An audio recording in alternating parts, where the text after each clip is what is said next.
Masjid Al-Islah di Gobang itu, kalau kata guru saya itu almarhum 1870 dia. Oleh Tubagus Bagus Martam itu didirikan. Cuma itu masih belum diteliti secara ini ya, detailnya. Nah, terus yang saya tahu sih kemudian itu pernah tadinya bilik, kemudian dirubah lagi, nggak tahu tahun berapa itu. Tembok, nah pas tembok itu, saya kebetulan tahun 75 pindah ke sini. Itu masjid dalam posisi sudah tembok yang temboknya gede-gede tadi, nggak pakai apa namanya besi-besi.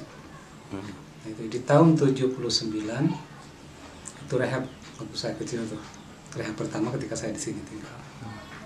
Dan panitianya orang tua saya, kemudian sekretarisnya Abdul Salam yang udah jadi kepala desa Gobang, kakak saya. Itu masih uniknya kita mengumpulkan kayu-kayu yang sudah tua itu dari berbagai tempat, siapa yang jariah itu begitu mudah. Bahkan yang lucu ketika bikin menara itu, jadi tukang itu nyari kayu-kayu yang melengkung itu, ya.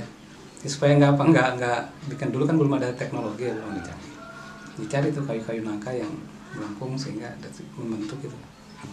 Awalnya begitu. Terus Desember 79 selesai, dan pada saat itu pakai menara, jadi kubahnya ada di tengah, menara ada satu di depan. Tahun 94 kembali dipugar. Kalau 94 itu dari nol, jadi dihabisin semua, bikin nol lagi dari dasar ininya apa, fondasi. Nah, kebetulan di tahun 94 itu saya diamanahin untuk jadi sekretaris, ketuanya Haji Muhammad Soleh almarhum, tokoh juga di sini, dan dialah salah satu apa namanya samping pemegang kendali tapi juga yang hampir mayoritas ya dari mulai apa namanya batu bata sepenuhnya, kemudian kusen-kusen sepenuhnya sampai ke apa atapnya, gentengnya dia yang dan saat itu yang menarik itu kita anak-anak muda yang bergerak begitu kompak, luar biasa. Nah, sejauh Bapak perjalanan Abah Martam ini dari mana, Pak? Abah Martam ini menurut orang tua saya sih asli dari Banten. Kemudian biasa zaman dulu ya berdakwah sampai mungkin menjadi sentralnya di Gobang. Gobang itu dulu malah namanya itu kalau nggak salah bukan Gobang, kampung ini namanya Muntilan, gitu. Ya, pas Abah Martam datang dirubah jadi Gobang, saya nggak tahu Gobang itu ada berapa versi. Katanya Gobang tuh golok besar gitu, ya karena pada saat itu zaman perang tuh pakai golok. Tapi kalau kepala desa Gobang yang kemarin itu dia punya singkatan. Gobang itu gerakan orang-orang berkembang. Tapi ada juga yang menafsirkan Gobang itu uang logam zaman Belanda itu. Nah, saya sih nggak tahu yang mana gitu. Tapi yang menarik itu Gobang gerakan orang-orang berkembang. Nah, Pak, Abah Martam ini mendirikan pondok pesantren atau seperti apa waktu dulu, Pak? Saya kurang paham, tapi beliau itu katanya dulu itu berdakwah. Jadi sentral di Gobang, tapi kemudian melebarkan sayap ke beberapa tempat. Bahkan saya suka dengar kabar katanya sampai melewat ke Sindang Palak sana, ke Ranca Bungur. Jadi dakwahnya seperti itu. Pak, apa sebelumnya warga di sini masih menganut Sunda Wiwitan sebelum Abah Martam datang? Iya, menurut informasi begitu. Jadi di sini bukan Budha Hindu ya, Sunda Wiwitan, makanya ke Prabu Siliwangi sepertinya lebih dekat ini. Sunda Wiwitan katanya, kata guru saya sih. Jadi datangnya Abah Martam ke Gobang baru. Nah itu banyak, berarti sekitar abad ke-18 ya. 18 ya. Sekian. Nah, Pak, masjid ini kegiatan Ramadan apa aja nih, Pak? Kita biasanya yang sudah yang umum itu tarawih. Kemudian ada di sini tradisi nikah sama seperti masjid-masjid yang lain. Kemudian kultum. Kalau untuk badan amil zakatnya kita memang belum maksimal, tapi itu juga jalan, hanya belum maksimal. Oke, siap. Gimana Pak soal Masjid Al-Islah di Gobang? Masjid Al-Islah di Gobang itu, kalau kata guru saya itu almarhum 1870 dia. Oleh Tubagus Bagus Martam itu didirikan. Cuma itu masih belum diteliti secara ini ya, detailnya. Nah, terus yang saya tahu sih kemudian itu pernah tadinya bilik, kemudian dirubah lagi, nggak tahu tahun berapa itu. Tembok, nah pas tembok itu, saya kebetulan tahun 75 pindah ke sini. Itu masjid dalam posisi sudah tembok yang temboknya gede-gede tadi, nggak pakai apa namanya besi-besi. Nah, itu di tahun 79 itu rehab waktu saya kecil tuh, rehab pertama ketika saya di sini tinggal. Dan panitianya orang tua saya, kemudian sekretarisnya Badrul Salam yang menjadi kepala desa Gobang, kakak saya. Itu masih uniknya kita mengumpulkan kayu-kayu yang sudah tua itu dari berbagai tempat, siapa yang jariah itu begitu mudah. Bahkan yang lucu ketika bikin menara itu, jadi tukang itu nyari kayu-kayu yang melengkung itu, ya. Jadi supaya nggak bikin, dulu kan belum ada teknologi yang belum dicari tuh kayu-kayu nangka yang melengkung sehingga membentuk itu. Awalnya begitu. Terus Desember 79 selesai, dan pada saat itu pakai menara, jadi kubahnya ada di tengah, menara ada satu di depan. Tahun 94 kembali dipugar. Kalau 94 tuh dari nol, jadi dihabisin semua, bikin nol lagi dari dasar ininya apa, fondasi.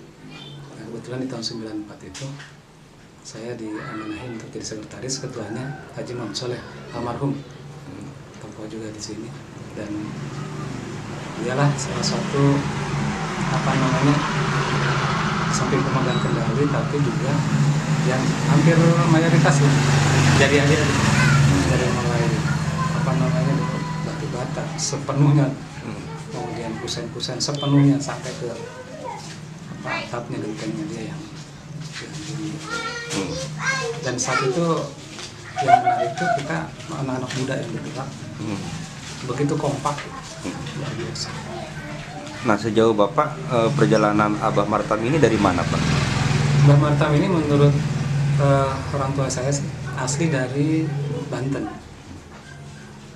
Kemudian biasa zaman dulu ya berdakwah sampai mungkin menjadi sentralnya di Gobang. Gobang itu dulu malah namanya itu kalau nggak salah bukan Gobang, kampung ini namanya Muntilan, gitu. Ya, pas Mbah Martam datang dirubah jadi Gobang, saya nggak tahu Gobang itu ada berapa versi.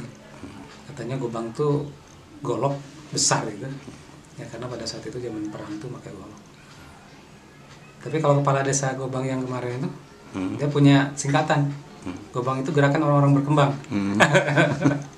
Tapi ada juga yang menafsirkan Gobang itu uang logam zaman Belanda itu. Nah, saya sih nggak tahu yang mana gitu. Tapi yang menarik itu Gobang gerakan orang-orang berkembang. Nah, Pak, Abah Martam ini mendirikan pondok pesantren atau seperti apa waktu dulu, Pak? Saya kurang paham, tapi beliau itu katanya dulu itu berdakwah. Jadi sentral di Gobang, tapi kemudian melebarkan sayap ke beberapa tempat. Bahkan saya suka dengar kabar katanya sampai melewat ke Sindang Palak sana, ke Ranca Bungur. Ya, dakwahnya seperti itu. Pak, apa sebelumnya warga di sini masih menganut Sunda Wiwitan sebelum Abah Martam datang? Iya, menurut informasi begitu. Jadi di sini bukan Budha Hindu ya, Sunda Wiwitan, makanya ke Prabu Siliwangi sepertinya lebih dekat ini. Sunda Wiwitan katanya, kata guru saya sih begitu. Jadi datangnya Abah Martam ke Gobang baru. Nah, itu banyak, berarti sekitar abad ke-18 ya. 18 ya. Sekian. Nah, Pak, masjid ini kegiatan Ramadan apa aja nih, Pak? Kita biasanya yang sudah yang umum itu tarawih. Kemudian ada di sini tradisi nikah sama di seperti masjid-masjid yang lain. Kemudian kultum. Kalau untuk badan amil zakatnya kita memang belum maksimal, tapi itu juga jalan, hanya belum maksimal. Oke, siap. Pak, ini kan Masjid Gobang Al Isra, ada menaranya 2, itu ada makna tersendiri nggak, Pak? Menara yang depan itu ya? Iya, 2. Enggak, ini sih nggak ada secara filosofis, kecuali tiang-tiangnya.